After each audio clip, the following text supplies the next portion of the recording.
Striker Khalid ভাইয়ের হাতে। খালিদ ভাইয়া দারুণ একটি শট দিলেন।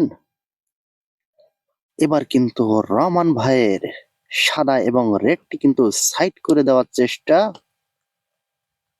খালিদ ভাই দেখেন কিভাবে আনফিট করে গুটি, দারুণ ভাবে কিন্তু আনফিট করে দিলেন। স্ট্রাইকার চলে আসলো আব্দুর রহমান ভাইয়ের হাতে। আব্দুর রহমান ভাই এবং তার পার্টনার কিন্তু সাইফুল ভাই। খালিদ ভাই এবং তার পার্টনার হচ্ছেন সুদীপ্ত দাদা। দেখেন কালো সাইড করে সাদা খেলার চেষ্টা। দারুণ একটি শট দিলেন আব্দুর রহমান ভাই। পারবে কি দুটো গুটি খেলে ফিনিশিং দিতে?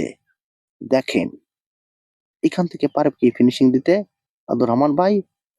ওয়াও, তিনি কিন্তু জাদুকারী শট দিলেন আব্দুর রহমান ভাই। আর কিন্তু একটি গুটি রয়েছে, দিলেই কিন্তু ফিনিশ। চলছে সেমিফাইনাল ম্যাচ খুলনা টুর্নামেন্ট।